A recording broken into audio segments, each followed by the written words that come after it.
Let's take a look at developments on the Kenyan bourse. It's another day in the red, 8th straight session of falls. There just seems to be no respite. Which stocks have been particularly out of favor with investors? I think investors are sort of weighing down on the market. Generally, it's probably been a bit expensive, and they're looking at the market conditions, the economic conditions, and trying to see which counters might not do as well. And so, if you look at the power sector, they've been picking Kenya Power instead of KenGen. If you look at the commercial and services sector, Kenya Airways is about to raise capital, and the uncertainty around that has been weighing a bit on the counter. But generally speaking, even across the banking sector, this year probably Barclays is probably the only company which is that is actually up on the banks. So we've seen investors holding up on it reasonably well, but that's also starting to come off.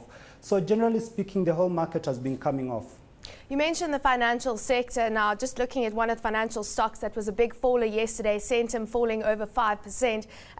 It does intend to diversify its portfolio outside of Kenya. It also expects to break ground on its real estate property at Lake Victoria by the end of this year. The Sterling Investment Bank says the fundamentals for the company are strong. Given the fact that it has fallen back, could this be a buying opportunity? Yeah, I would say so. I also really like Centum. It's well diversified.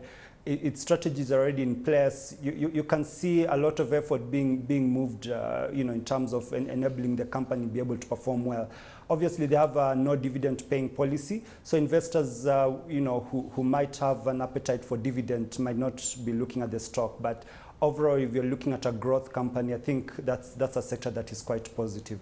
Let's look at the media sector, because if we contrast the two media stocks, Nation Media Group, that's been on a downward trend. It started the week at around 165 shillings. It's now trading at 158 shillings. For the past 3 months, it's shed over 15%, while Scan Group, on the other hand, has collected over 14%. What is your play in this sector? I think if you're looking at Nation Media, particularly the print division, we expect that to be hurt a little bit. With the weaker exchange rate, we expect newsprint costs to have risen quite a bit. And unless they pass that through higher cover prices, it'll be difficult for them to sustain the momentum that they had last year. So I think investors are a bit cautious, and this comes just ahead of first half results, which investors might think probably might not hold on very well. On Scan Group, we still remain positive on the counter. Obviously, this year again a little bit weaker, but it's still going to be a good performance. They won a key account last year, Airtel, and this year they'll be actually reporting it on a full year basis. On a historical basis, it's generally traded above the market, and that's the level it's been trading at. And it's also it also acquired Ogilvy Africa, so giving it access to key multinationals looking to market in Africa. Now, the stock trading at 49.75, is it a buy at this stage?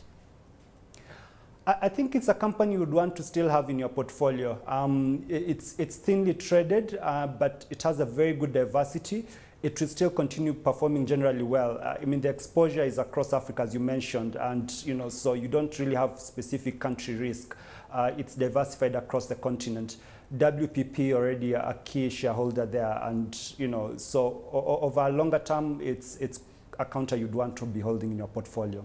Now, we see the shilling slightly strengthening up below that 90 level, but it's still overall weak. We have soaring inflation. We see that in house price numbers coming out, which show that prices declining in real terms for the second quarter of 2011. Disposable income in the country are under pressure.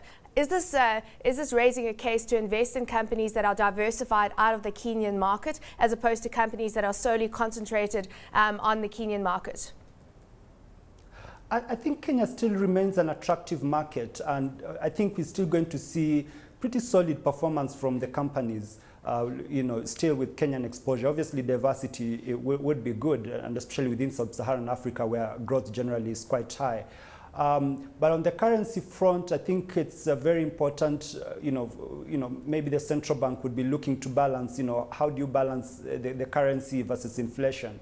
But I would say they probably need not to worry about either. Just maintaining low interest rates would be quite positive. You know, if the currency weakens, so be it, because we are now at 4 months import cover. The convergence criteria under the East African Community is 6 months import cover, which means the central bank generally has to build up on its reserves. Which points generally that, you know, the exchange rate shouldn't be a focus at this time. I think lower interest rates, inflation is not really driven by the exchange rate so much, but even if it is, I think substitution would be more important and creating jobs in the Kenyan economy. So I think it's a balance that the central bank has to strike quite carefully, but I think also the support of fiscal policy would be quite important. Let's shift focus to the agricultural sector, because we had Cabinet yesterday approving a 9 billion shilling emergency expenditure fund for victims of the drought. It really has had an impact on food prices in the country. Given we've had this drought, what are your expectations for production in the agricultural sector? Are you buying? Do you hold any of those stocks in your portfolio? Yes, we do. In fact, if you look at the listed agricultural stocks, basically they are tea and coffee companies. And even though production has been down slightly, commodity prices have held up generally quite well in the global prices. And also because of the weaker exchange rate, and most of these companies are export-oriented, they've been getting more money in terms of Kenya shillings. So we expect the sector performance generally to be well. If you look at the wider in terms of where the government is spending in agriculture, I think, you know, there's always this tendency to try and spend more money when you need to import food. But I think, you know, a longer term horizon in terms of view for the government would be to invest more in the agricultural sector to build up irrigation. Which stocks are you bullish on in the sector?